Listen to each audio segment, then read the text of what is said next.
welcome today. Welcome.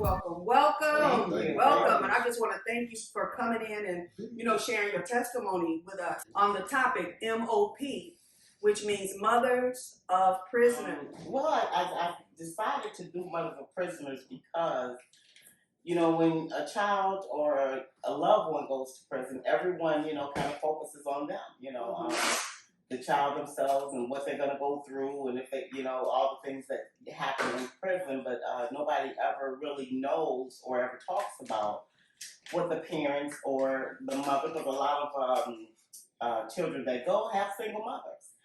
And nobody ever really talks about what the mother actually goes through. And because I know that I had a real experience when my son went to prison, I couldn't have been the only one.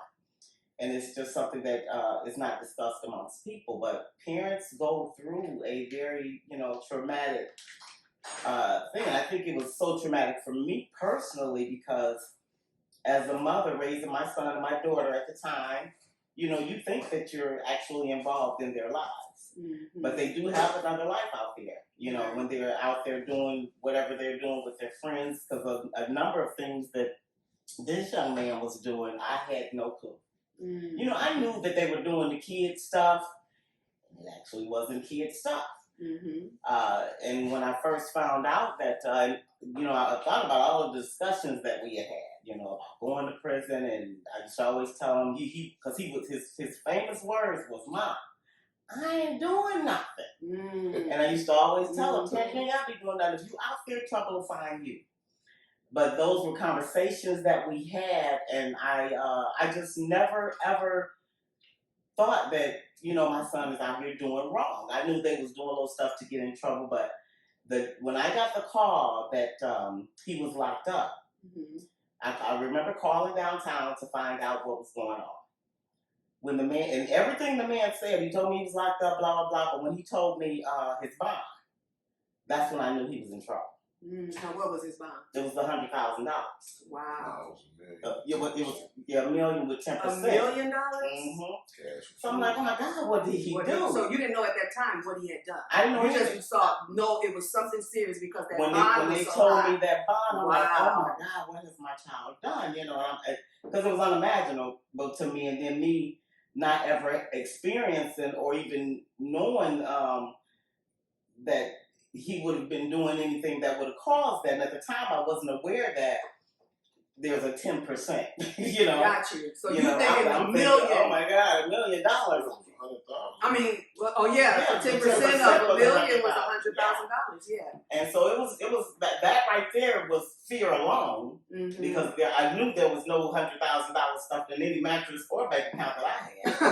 Right. So and I didn't know who to call or what to say or, anything. So, just waiting to hear what was going on. It was just really devastating for me at that time because I had no idea, what he was doing or what was going on. And as time went on, I actually started getting bits and pieces of the story.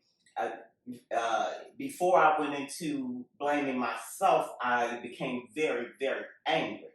Mm-hmm. He was 19 years old.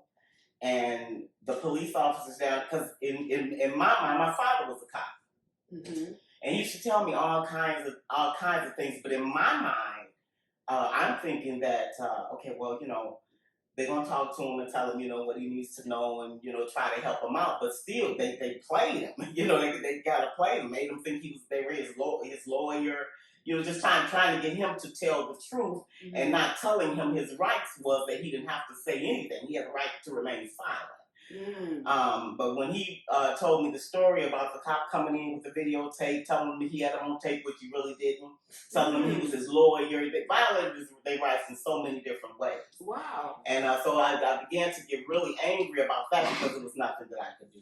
Mm-hmm. And then getting involved with lawyers, I had got with a lawyer that told me, it's going to be $5,000.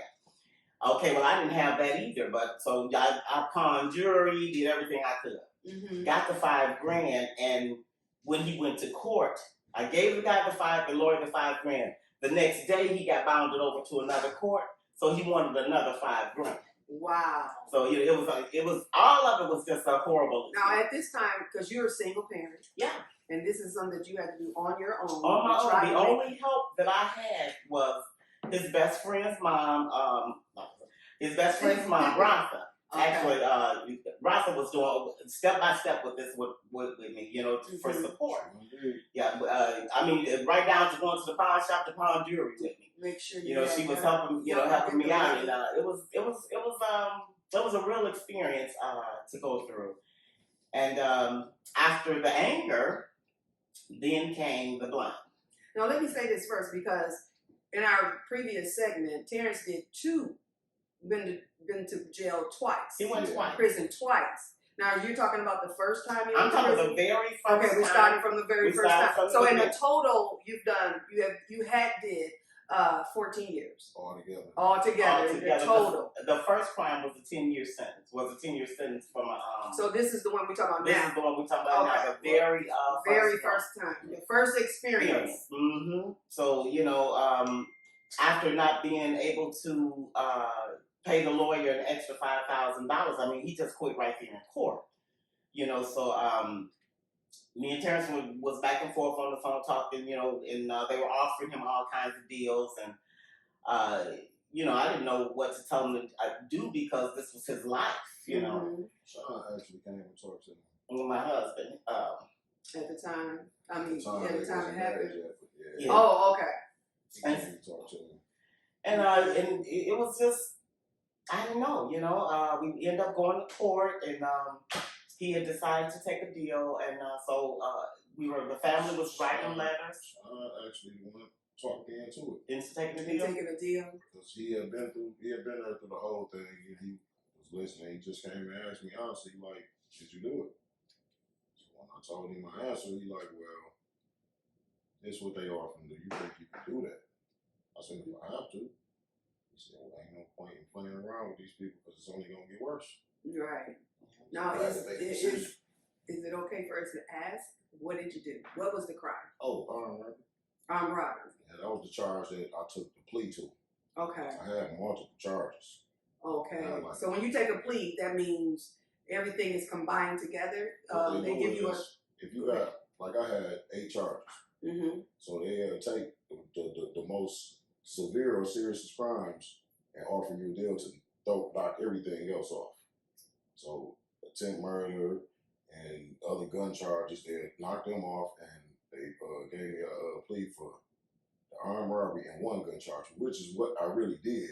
All the other stuff, it was like compounded. Oh, okay. Yeah. Okay. But just that, even with the 1 charge, 10 years, it was still devastating. But the 10 years came because of court stuff. Like, I had a felony for a car, for some dope, and court-appointed lawyers don't really fight for you. So I ended up with felonies I shouldn't have had. Okay. From previous stuff. So, but those felonies put me in a class to where it was like, if I wouldn't have those felonies, I probably would have got way less time. But by me having those felonies, you had multiple of felonies. And the lawyer and the judge told me, like, I don't even see how you got felonies for this stuff. But when you're young and you doing stuff, you're not really trying to learn the law. Right, so exactly. So when they tell you you can go home if you just plead it out, you can go home. So, you know, you're trying to go home. Really? And you're going to have probation. So they railroad you, basically.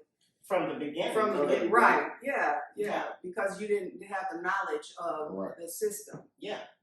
Now, do you think, especially since we just said that, you know, we educate our children on a lot of things, you know, and that's something that we don't educate our children on, is that system. Because that's not our we don't have that expectation. Exactly. We're not expecting things like this to happen. Right. You know, well, bottom line is, you think that it's not going to happen to you because you feel like you're doing the best that you can. Mm-hmm. You're talking to your kid. I can remember when Boys in the Hood, I think it was, came out. Mm-hmm. I can remember asking him, you saw that car where a dude got out the car when he was going, I'm not going to be there to tell you to get out the car. Right. You're going to need to, on your own, get out the car, you know.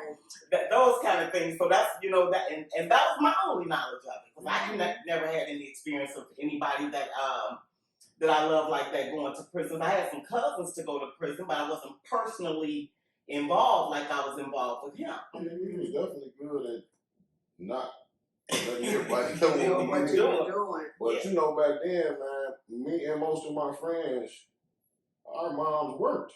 Okay, so you all once your mom go to work, she Mhm. expecting you to get up and go to school and come home, clean up, and then go just hang out. Man, we definitely was going to do other stuff, but as they being with them being grown now, and him and some of his friends that he grew up with, when they talk about, because that's when I've actually gotten the real story. Okay. Wow. And you didn't get that till he was grown? Till he was grown. Yeah, right. A lot of things I got from my children. What happened with my first case, I told her before anybody, yeah, he I told had me to tell her everything. Okay, you can't. That happened point, with the I'm kids. like, she ain't gonna be able to help me if she don't know the truth. So it's pointless for me to mislead her. But all of the other things surrounding her feelings. I knew it did because I knew she didn't think that I was involved in a lot of stuff that I was. To be honest with you, I more so would have expected it from my daughter than him. Yeah, because Alicia, when she was out there with it, Right. But it was an experience, and I know moms go through, because I went through the hurt, I went through guilt, I went through the guilt of feeling like. That's what I was going to ask you. Did you feel guilty? I know we talked about it before, Yeah. but you felt guilty. You felt like, what was it? That was something that you did. Yeah. Because Yeah, we always feel like we're the blame. We're you the know, blame. I especially didn't when even it comes to our ask, children. wasn't something that I did. I felt like you did something that I wasn't doing. Wasn't doing. Yeah. Or that I didn't do as a mother raising him, or was I wasn't there enough, or I mean, even so far much as I chose the wrong baby daddy. Everything. Everything. It was never that. And we had that conversation, but it hurt the most. And her husband actually told me when I came home from prison the first time. We need some tissue because I have to get her some clinics. Oh, she got some. When I got home, we had a little party and all that stuff, but the first chance that her husband had to get a one-on-one conversation with me, he pulled me to the side. And I remember it like it was yesterday, so clear. And he looked me in my face, he said, "You almost killed your mama in prison." And you didn't know that. I didn't know everything. I knew she was sick at one point. Sickness. But the sickness came from that. Right. I thought that it was what she was telling me, which was, just some medical stuff. So he explained it. He like, I'm telling you now, like, we can't do that. So that's what you're gonna do. You're gonna have to go. And we love you, but it hurt me the most to feel like she felt like it was her fault. Yeah. And I had to try to explain it to her, like, it's definitely not your fault, because if that's the case, every mom where I grew up would have been that, because this was what was going on. This was the normal where I grew up at. Most of me and my friends was involved in all of the same things, because this is what the people that we were seeing was doing. So it wasn't even like odd or nothing. It was weird for us to see you our age go get a job and like this is what you focused on. Right. Like, what you doing? It was more normal to be out there in the streets. Because this is what we was. Because you was accustomed to. That's what you accustomed to. So what was the influences that? Because I know you said her husband Sean. Yeah. When did he come into your life though? Was he a positive influence? Oh, definitely. I mean, he ended up being play basketball. He always used to have good conversations. He was always involved, And but what age were you when you got that that male influence? From him, probably like about 14. About 13, 14. Yeah, about 13, 14 years old. And I mean, Sean was a good dude. He used to, kick it with me, take me to hoop, do some different things. But by the time Sean got to my life, you had already had your I was mentality. already where I was at, and headed towards where I was going. Right. And I was already in my routine of doing the line, making sure that so it wasn't like he really was finna change anything. Because my mind was made up. Already there. But Sean was a good dude, even when I was in prison. Cars, send me money, and the main thing with him when we talked that he was taking care of my mom. And that's what you were more concerned about. Right, because taking care of your mom. Anybody who's been to prison, male or female, and they got a mom, your mom, family period doing that time with you. So, yeah, because they going through what you're going through. This is the people you vent to. These people you call for help. You call when you're excited, you know, and they come visit. They come send you money. They come to your parole hearings. They doing that time with you. They feel what you feel. They just not physically in there. right. But that mental stress is on them like it's on you. Yeah. If they truly love you. Because if she see I'm hurt or going through something, she hurting too. Mm-hmm. And it hurts even more because you can do nothing about it. Because you couldn't do anything. You know, That's what actually one of the first guy I went to see for parole, that's what he asked me. Like, do you think you're the only one that was affected by you going to prison? And at the time, I'm like, well, technically, yeah. You didn't realize it then. No, he said, so you think your mom like coming to visit up here? At the time, I'm up north in the boonies, it's woods. It's not a tourist town. Mm-hmm. It's like 4 prisons here. He said, you think your mom like coming up here to see the scenery? It's 10 hours away from where we live. Mm-hmm. He's like, man, anybody who loves you is doing that time with you, and they infected just like you affected.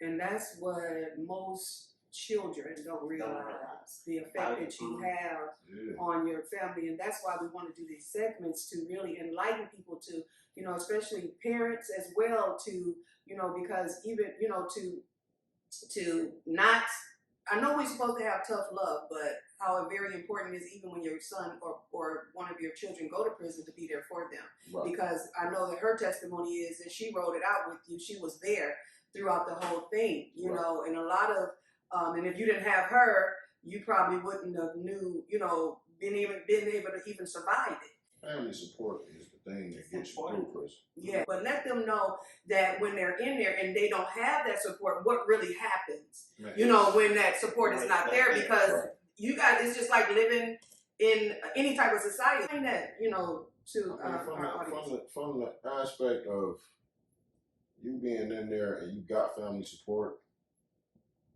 it's probably the most important thing I would, you know, say is the best way for you to navigate through there successfully to be able to get out of there. Mm-hmm. But when you don't have that support, there's so many different things that go wrong because they're not feeding you nutritious stuff, like healthy stuff. It's like, it's horrible. The food, and you need all of your cosmetics, soap, toothpaste, tissue, all of that stuff. So there's certain things that you need. Now, true, they do offer jobs, but that's only gonna go so far. Mm-hmm. So how much do they pay you when you say they offer jobs? How much? You literally might make anywhere from $14 to $17 a month. A month. And on the average, how much does it cost to get something to eat, like a bag of chips or? Well, I'm gonna give you, listen. Mm-hmm. You can go to the store once a week or every 2 weeks, and you can spend like $105. Then they offer something called secure packs where you can get like an extra, I think $80 or $90. It might be more, but everything in there costs $2, $3. So you can really spend $105, but when you get your bag, it looks like you probably spent $40 because just the prices on the stuff. But with the support, the person that's locked up play a part too, because you have to remember that life goes on for people who's not in prison.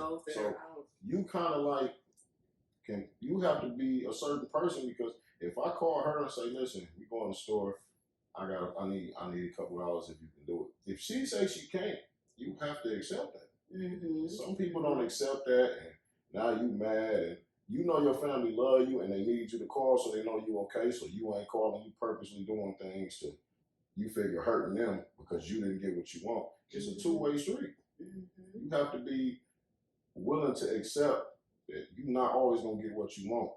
And a lot of people in there, like I've seen dudes cuss their mama out on the phone because they didn't send some money. This is where in prison you become a person that adapts to your environment. You might start selling stuff, little food. You know, you'll do things to make extra money to be able to provide for yourself. And then, like me and a lot of the people that I know that went in there, we all had female friends and other friends who would, you know, help out when they could. But at the end of the day, you can't put that pressure on your family that's already paying bills and doing that sort of stuff to try to think about that too. Right. Mm-hmm. And in return, when they can, they gonna help you without you asking. Right. Because they know you need it, and they like, well, I couldn't do it last time. You make sure I do it for them this time. Mm-hmm. But it's a two-way street. But support, period, is important, and it's not always about what you can send me. Sometimes it's the phone call, sometimes it's a letter or a picture, or things like that. But the mental support is the most important, because prison will break you mentally. Right. You might seem okay, you might do what everybody else do, work out and all that, but mentally, you will break. But we know how to do that too.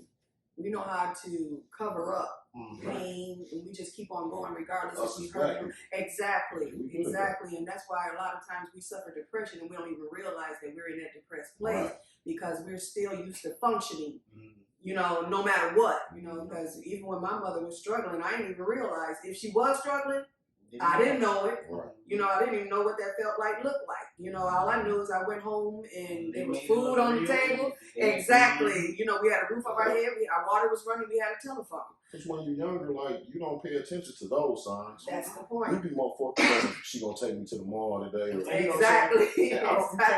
You can't really fault yourself for that. But when you to the point where you're aware of these type of things, you're gonna look for that in your family. Like, me and my mom always been close. We always had a tight bond. I was her youngest, so when my sister was too old for me to hang with her, she was too cool at that point. So I would be hanging with my mom. Our bond was already tight. But when I went to prison, our bond just got tighter, because like, I talked to female friends on the phone and all of that, but this was the person, like, we became best friends at that point. Yeah. It wasn't just a mother-son bond. It was best friends. She would vent stuff to me about her husband, about my sister, or about they kids together and all of that. And I would vent to her. We became friends. And even since I've been home, like, our bond is even tighter. Like, we are the most comfortable we've ever been in our life. We've never had tension to where we wasn't comfortable. Right.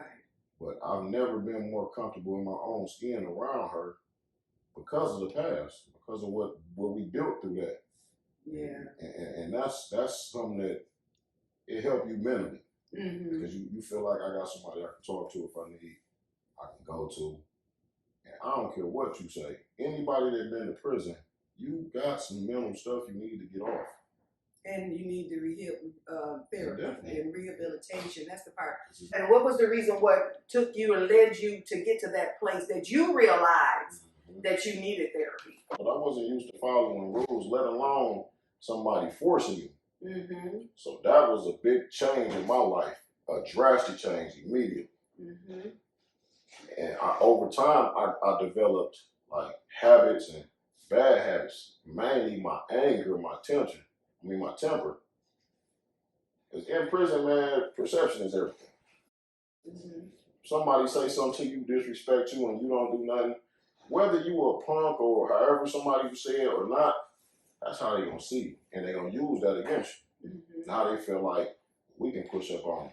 You will look up, man, and you will go in your cell that you done just left, and all your stuff gone. So I just was like, I'm not finna be that guy. You not. So if any altercations, I'm gonna go first, wrong or right, because you're not gonna make me feel or be seen as the one to get off on. So I was gonna move first. But, like, having that mentality helped me develop an armor to where I couldn't take it off once I came home from prison. So there's a mentality. Definitely. But let me say this with the mentality. Terrance, I knew he had to change his mindset in there.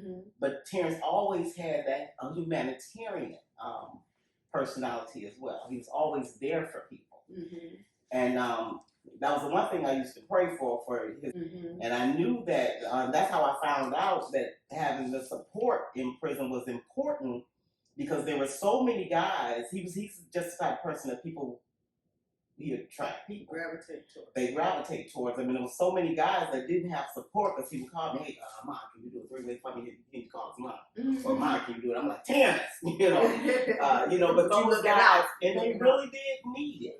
And without that's what let me know because how their parents wasn't there. Their parents weren't there. And sometimes I would call somebody for a guy in there, and to the point where they got so comfortable that they would call me. Okay, could you call my mom, or something like that, and it let me know how important that support was. Because sometimes I would call for somebody and mom wouldn't answer the phone, or the answer that they gave wasn't a positive one, and then when I had to relay that back to that person, you could hear it in there. Well, he's okay, that's okay, but it really wasn't okay. Right. And so that support part there for the guys in there is very important. I don't care what they did. I really don't. When you're a mother, when you're a mother, parent, yes, that's the one time I think they need the support more then than they do when they're at home with you. Because that was my one thing. I in my mind, and this is just the way that I was thinking when Terrance went, I am going to do everything I can to make sure he got everything he needs, because I don't want him asking anybody for anything or having it was just that was just my mentality at that time. And after learning, that the prison system wasn't a way of rehabilitation, that it was just really another form of the streets. Yes. And the things in there were more harsh that you would have to do to survive than it was on the street. Because on the street you can get away from it. You can go off and be by yourself and not have to be interacting with anyone. But in there you wouldn't have a choice, right? Because if you didn't come to them, they'll come to you. So I thought that the support. So when you first got sentenced, though, let me say this. What was really actually going through your mind? About the 10 years because of the deal. I knew they had offered him that deal. We had wrote letters to the judge and everything like that. So I knew that he had already took the deal. I knew that's what they was going to do. But when we were sitting in court, and I'm looking at the judge, he holding the letters in his hand. And he said, I read all these letters, and he said, I just want to be honest with you. If it was up to me, he wouldn't do this time. There's no way I would have gave him 10 years. And I'm sitting there looking at him like somebody giving it to him. Then he said, well, but I have to honor the deal because he took it. Because he took the deal. And then after that, so that was number one. I'm on the verge already of cursing the judge out. Okay, but I'm just still being cool. But that police officer that played him with the tape was in there too. Now he's sitting right in front of me. So when the judge said that, he says, I do have to, honor the deal. He turns around and look at me and said, now my uncle sitting next to me, Ricky was sitting next to me. He said, after he told him, I'm going to take the deal, he's going to do the 10 years, blah, blah, blah. The officer turned around and said, Mom, don't worry. Them 10 years, he's going to be able to get his GD. He's going to be able to do this. And I don't want to say on TV what I said to him. And my uncle said, Janet. I said, man, because I'm about ready. And I told him, I said, you know what, you violated his rights. Really, don't talk to me. But it really wasn't that nice. Yeah, I pretty much cursed them out. You did, right? Yeah. So it was, but just hearing 10 years to me at that time, hearing 10 years, I'm like. For him, and I'm thinking, okay, he's 19 years old. He's never been locked up. And then the first time he get locked up, he get 10 years? 10 years. So it was devastating. It was.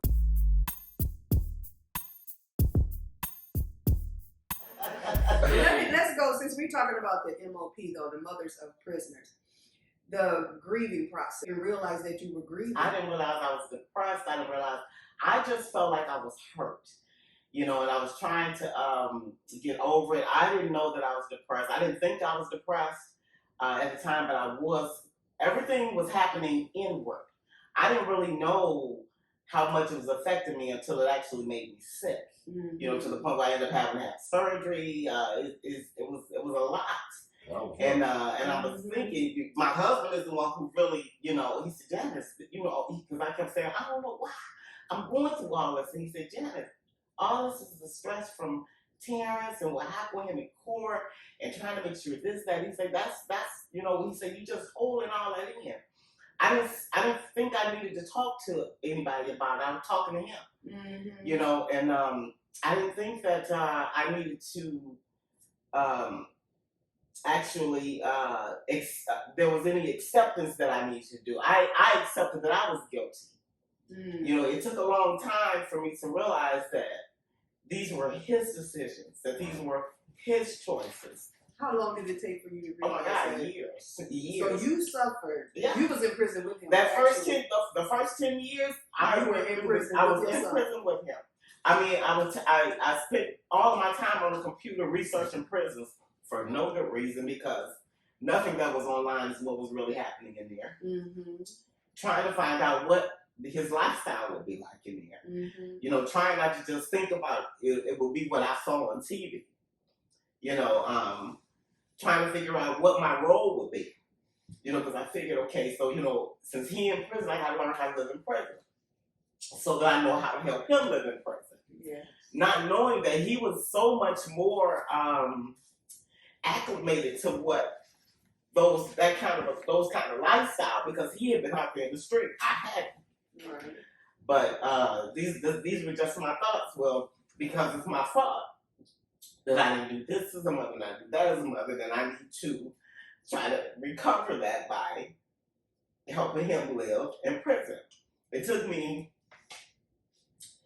really probably the majority of that first 10 years to figure out that they really had nothing to do with me. You know, and even though how did you come up to that realization though when you said it? From him constantly telling me, this had nothing to do with you. Wouldn't listen to him at first. No, because I felt like I should have did something more as a mother.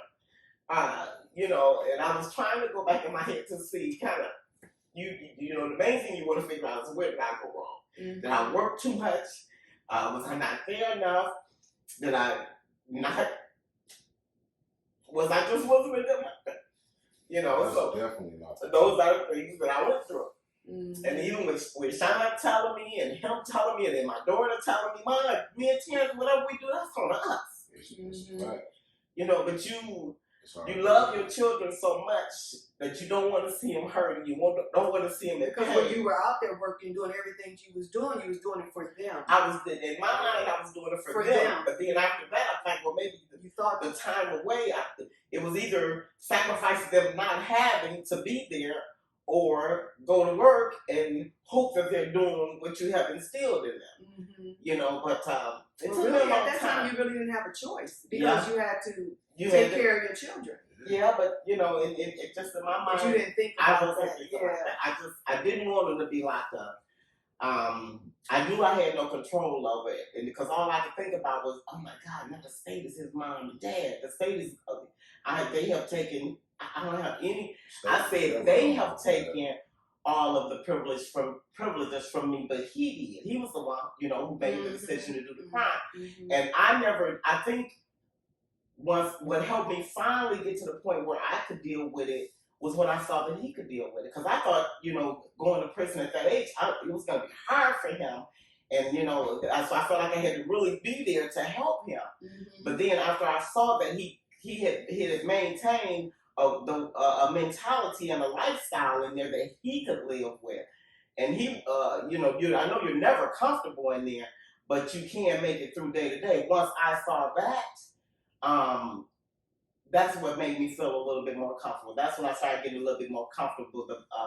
The blame and the depression and all of that subsided daily, you know, and coming to the conclusion, I had to get through all of that first before I could come to the conclusion that it wasn't me. Right, and even with grieving, there's like 7 stages of grieving. Yeah, you know, and you're really not really released or set free until you accept. Until you accept. Acceptance. That's really the last step. You go through anger, exactly, the guilt, denial, all these things, and then that final step. You know, when you can get to that acceptance, you know, that's when everything lifts up and you know, can be free from that total situation. But it took you 10 years really to get to the place of accepting. I wanted to hurt somebody, but who was I going to beat up? The only person I could beat up was me. But that's what you thought. Yeah. So I got in prison the first time. I never even told you this. Another time, me and Sean was talking. I forgot where we was going. It was when I got that job. He was taking me. He had picked me up when I told him I wasn't doing it. I quit. He like, you quit? I said, yeah, man. I said, I'm not finna clean the whole house out for $40. But anyway, he picked me up. He said, listen to me, man. He said, your mama want to say something to you, but she feel like it's going to hurt your feelings. So she's not going to say it to you. He said, but I need you to help her get that out. And I'm like, what she want to say?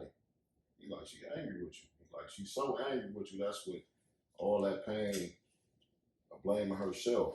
And she want to, you know, tell you that. I used to try to pull it out of her. We used to talk and we had conversations.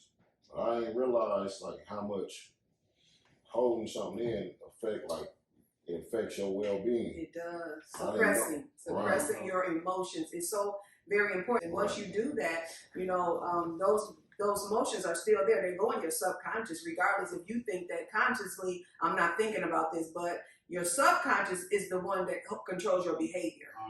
You know what I'm saying? Right. Yeah, that's what I trained my mind to do. Like stuff that, we all have done that. Yeah, we all have done it. And we think, okay, well, I'm just gonna press this down. I'm not even gonna think about it, but it's still there. You know, maybe it's not in the forefront of your mind, but it's still there. That's why even the Bible tells us, you know, it says, confess your faults one to another, that you can be healed. Confession is a form of healing. It is, and that's why when people go to therapy. Yeah, I know. There's a lot of stuff that I've heard people say, and I used to rub it off like it's no way that's going to how powerful that is just from you opening up your mouth. And it is. It's liberty there. I used to look at therapy like that. How is somebody that don't know me, I'm getting to help me with my problems. So that's why a lot of that stuff I wasn't really willing to give it a chance because I felt like it played no significance in my life. Things but don't become being real in a relationship, it kind of changed my mind. I'm like, well, once I realized, like, man, I am like very aggressive towards people that I love, and not like on purpose, but I can't control my feelings when they get to a certain point. I'm like, not physically, but like I don't know, that's hard to explain. So when I get to a certain point in an argument, that's why I try my best not to argue with people about certain stuff. Because once we get to going back and forth, I start to feel like it's only one place this can go. And I'm not in that environment no more. Right. And I trained myself to the point where once you say something to me, I say something to you, say something back, I'm finna go ahead and go before you do. Right. So this is where my mind is at. I'm not going to do too much arguing and talking. If it's a problem and we can't get past it, we go into the next phase. But then I'm like, I can't be like that with my family, with my woman, with my mom, with the kids. But it wasn't as easy to turn it off as I'm telling myself in my mind. It's like a crackhead, he's smoking crack, I got it under control. You don't. Right. You try to make yourself believe that you have it under control. Yeah. But there, like you said, and when he's talking about being aggressive, he's talking about when you had that mentality when you were in prison, you had to be that way. Definitely. You had to be. The people that I was around in prison, the people I was around in prison was people that reminded me of people I was around in the world. The people I'm around in the world, we all was doing the same thing. Gotcha. And the environment was like gang culture. Like this is what we was surrounded around. This is what we was into. So these are the type of people I gravitated towards in prison. And anything in that type of environment, because they were familiar. It's all aggression. You can't be the weakest link. Like, the weakest link, you is gonna get the worst stuff done to you. So my mentality was, I'm gonna be the strongest link. And once you build that stuff up in your mind over years of time, it ain't no just turning it off. It becomes you. It ain't no longer what you trying to be. This is you. Yes. And ain't no just turning it off. I'm talking about it's hard. And that's why we need God. You know, that part. I didn't know that either. Right. And see, that's the part you didn't know. It was a facade. Like, exactly. And a lot of dudes that I knew personally was only like really into that in prison. It wasn't until I really got. But let me say this, and I don't mean to interrupt you, because when you told me that being a Christian, being a Muslim, and any type of religion was also a game, I'm like, what? And See, I didn't listen, understand, but I understand what you're saying in now. prison, it's not really a gang, Uh-huh. but in prison, everybody is segregated. Mm-hmm. So it's gang environment. Okay. If them Sunni Muslims, they Sunni Muslims. If you got a problem with one of them, you're going to go talk to somebody that's a Sunni Muslim. You're not going to just slap him and that be that. You slap him, you finna have to talk to all them Sunni Muslims now. Mm-hmm. Christians the same way. Then you got the regular gang, Bloods, Crips. So it's technically not a gang, but that's the environment.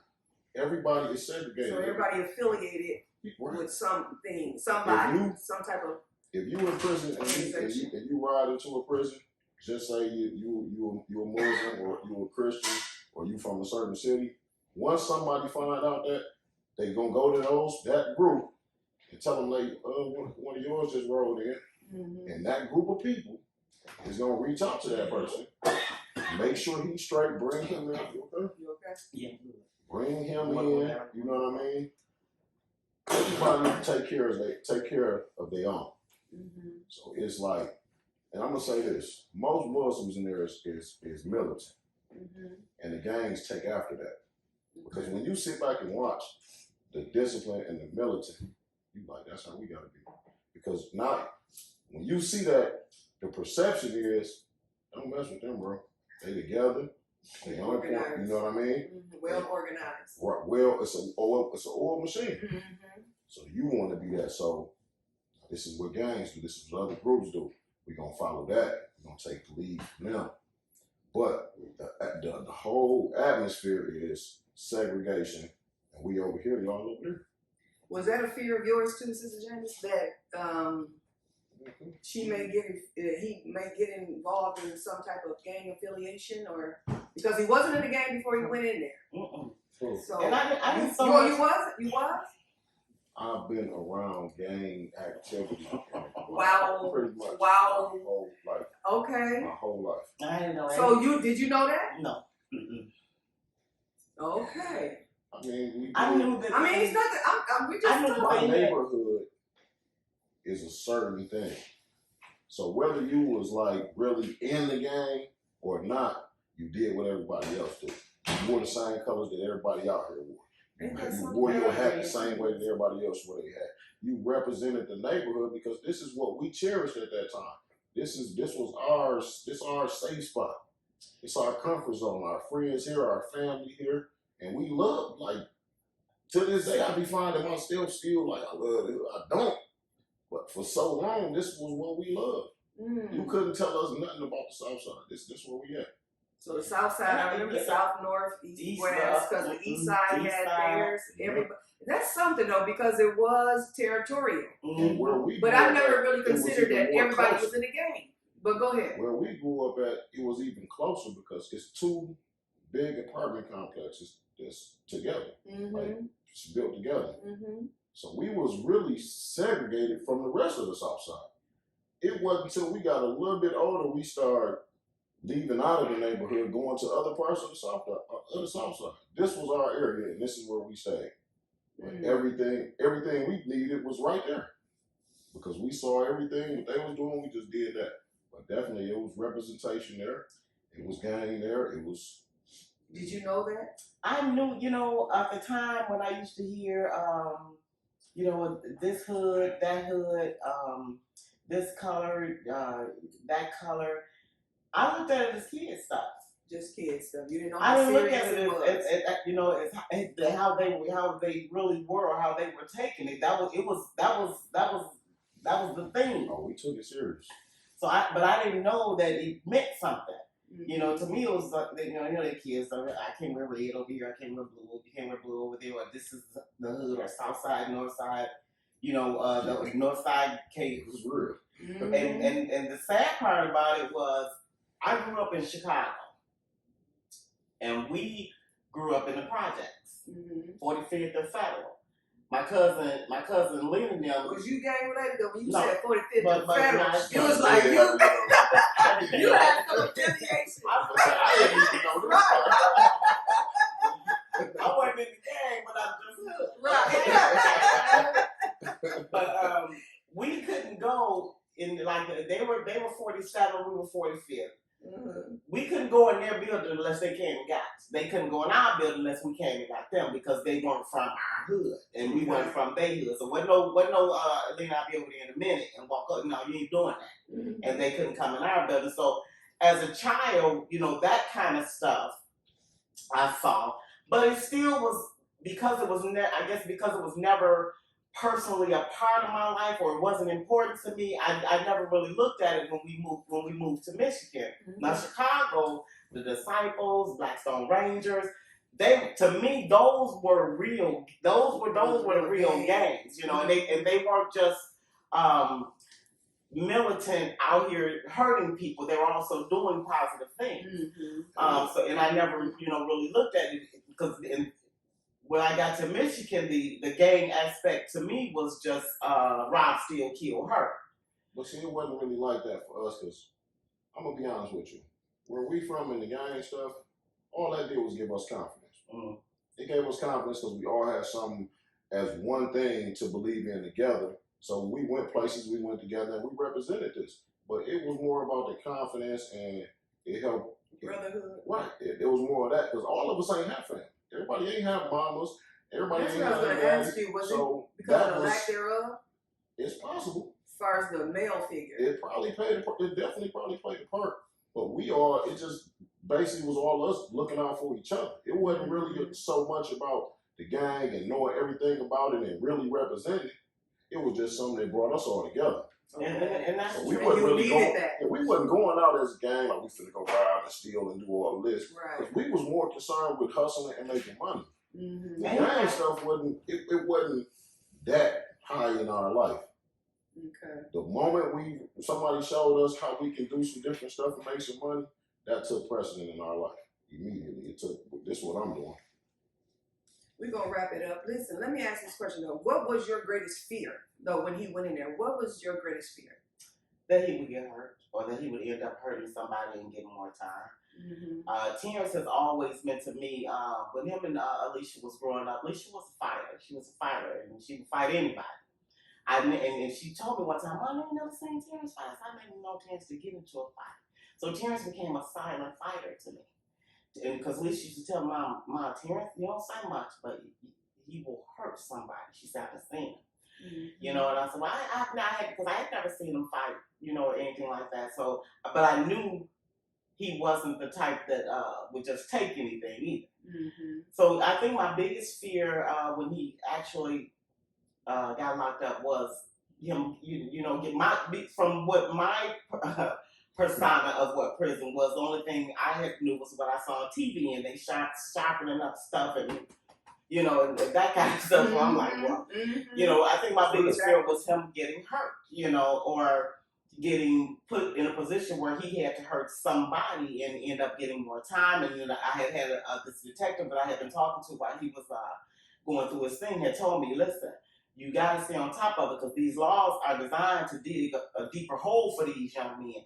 He said, so stay on top of it. He said, even when they locked up, he said the laws will take them deeper in. Mm-hmm. So all of that kind of stuff, and just the fear of, because it was new to him and it was nothing he had ever experienced before, not thinking that whatever environment we're putting in, we learn to live there. For whatever period of time we have to. I wasn't thinking that way. I was thinking this is my 19-year-old baby, and he is not ready for this. Mm-hmm. And I didn't know if he could handle this. So it was just a fear of him not being able to survive in there until I knew he could. Mm-hmm. And after he had showed, he was doing. After a while, he was doing better than me. Mm-hmm. And I'm like, okay, I don't think this dude's doing all right in there. So it was just a matter of. That's mainly what it was him not being able to cope with it or not being able to handle it, because you see guys that can't cope with it that do some drastic things to themselves. Mm-hmm. And I just wanted to make sure that whatever situation he was in, he was going to be safe. And it was an unsafe environment, period. And in order to be able to live in there, you have to do some things. And it ended up being very, very, very proud of him because of what he did it. He went through it. He came home.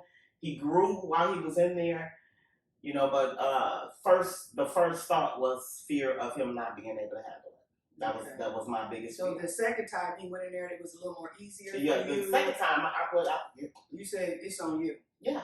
The Mm-hmm. second time, you know, it's like, okay, I'm gonna be there. I'm gonna always be there no matter what. Right. But you gotta go and knock this one off. I was just so embarrassed. I was depressed. He was more. It affected him more the second time. I felt like it turned me into a liar. I made all these promises of what I was going to do, and I was going to write and all of this, and I threw it all away in one night, and I'm like, oh, I just can't. I couldn't even face her. Like, yeah, that was another phone call, and I was so used to. I was on my way to her house.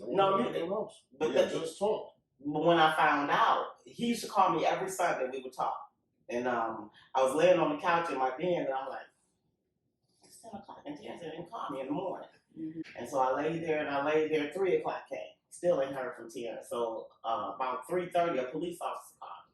Miss Penny, and I said, yes, it is. And he said, this is Officer such and such. And I said, yeah. He said, he said, we got your son here in Hamtramck. Was that Hamtramck? Yeah, I think it was. He said, I said, my son?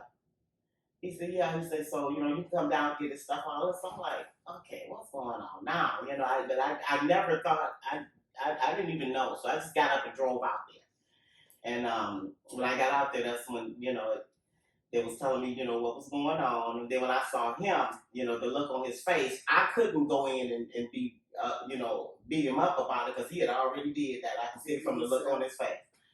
And I'm like, okay, so here we go. We're going to do it again. I seen him pull that gun up. I knew immediately what the next steps was. I didn't need to talk to nobody. I knew what was happening from that point. Mm-hmm. But I knew after he went through that, I won't have to worry about it no more.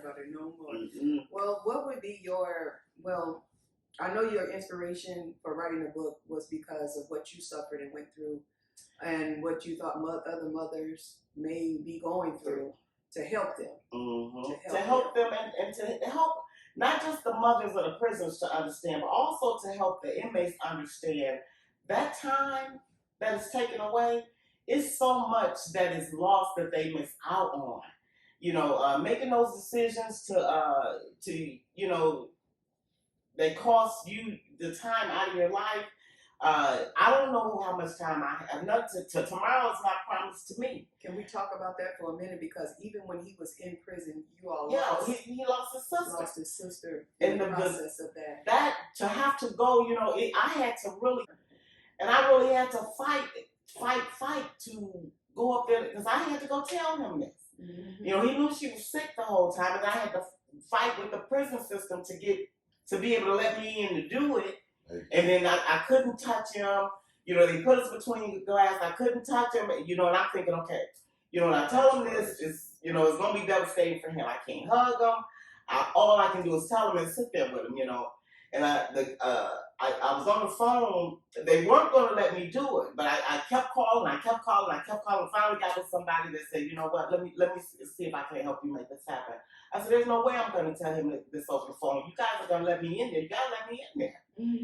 And because I remember when the first time he went, my sister, his cousin died. When Anthony died. And I had to go up and tell him. But when I went and told him then, we were in the same room, and I could sit with him. I was there from visiting time till time for him to go back, so I could sit with him the whole day. We had a chance to talk. We played cards. Just being able to work through whatever. But then when with his sister, it wasn't like that because he was in a different prison. At that point, my security level was high, so they like you too much of a risk. It give you visits here. Which I still don't understand to this day because I was on parole already. I was in a rehab facility. I wasn't even in prison at this point. So that's what's was important to me is the time too, because they lose you lose so much. At the time that when I was sick, I was wishing he was there. And just the time that is lost. You cannot get back. You cannot get it back, it's a hard thing for people I know guys that have went and was locked up and lost their mom. Couldn't go to the funeral, and that kind of stuff is just devastating. So it's a whole thought process when one of your loved ones, your children, whoever go to prison, the effect that it has on everyone. It's not just the inmate alone. You got the mothers, the fathers, the siblings. Everybody loses. Everybody loses. Myself. Okay, Lord, my daughter's in here and she's suffering. Seeing your guilt, but because you wasn't there, but I was there. I was there with her, and there was nothing that I could do to save her. And I never thought in my heart of hearts, I always thought that she was gonna get well. I never thought when they started talking about the bone marrow transplant, I never thought that I thought that she was gonna get well from it. The thought never crossed my mind that Alicia was gonna die. Never. And nobody in this world knows the things that I saw her go through. And it gave me strength because I'm thinking in my mind, nobody could go through this and still be standing and have a positive attitude like she had. So even though that I wanted you to know those things, because even without you being there, even with me being there, Alicia still stood strong. When I knew that Alicia was gonna die, it was because God told me that she wasn't coming home no more. I physically heard his voice say she's not going home this time. And when he told me that, I'm sitting in the hospital room with her, she's asleep. I immediately jumped up, started praying over it. My daughter's not gonna die, blah, blah, blah. And she woke up, she said, Mom, what's going on? I say, nothing, Alicia. I said, I'm good, just go back to sleep. So she went back to sleep. I woke her up, I told her I was finna leave. I went and got in the car. And I was sitting in the car beating up the steering wheel and beating up the front seat. I said, listen, God, if you're going to take my child, I need you to carry me because I can't handle that. But I never one time thought that she was going to die. Sitting in the room right next to her, knowing what she was going through over there was the most devastating thing I had to experience in my life. And watching her go through everything that she did, because at least she was a strong young lady, and to see her get to the point that she had got to was really devastating for me too. But I knew it was nothing that I could do. All I was doing was waiting for her to get well, and it never happened. And when it never happened, it really, really devastated me because right before she got to the point where she was really sick and had to go back in and wasn't coming home no more, she had just blossomed. She was getting better. She was getting better, and then she fell coming out the bathroom, and she hurt her knee. So she had to go into rehab. She went into that rehab, and then she started having these breathing problems. She went to the hospital, come home, went to the hospital, go home. And she called me one day. She said, Mom, they got to put me on that. Because she had been on that machine before. They had her on for like 5 days. She said, I got to go back on that machine. I don't want to do it because that machine means death. I said, Alicia, it's your decision. Whatever you want to do, I'm with you. So she called me back and she said, Mom, I'm going on the machine. I said, well, tell them don't do anything till I get up there. And she went on the machine. She stayed on for a while, but she never came off of it. But I wanted you to know that there's no guilt in the fact that you was not there, because whether you had been there or not, it was just nothing that neither one of us would have been able to do. I mean, I understand that. It was. I just know she needed help, and the decisions I made take me somewhere else. Yeah. And that's something that's why I say I feel like you need to, that you do have to get those feelings out, because holding them in, Terrance, it's just not gonna be good for you. And Alicia will want you to be able to live fully. I don't feel like I'm holding them in. I just ain't ready to accept that. But y'all feel like it was gonna happen regardless. I don't. So you feel like if you had been there, it would have been something that you could have done. Yeah. Well, son, if that was the case, I wish you had been there too, because I would like to have your sister here with us right now. I think about all the things that me and you are getting to experience that me and her did. And I think about her boys, and what would have been different for them. So, it's a lot of things that we could say woulda, coulda, shoulda. But the bottom line is that was her set time. And it's just let's finish this conversation another time. Okay. All right.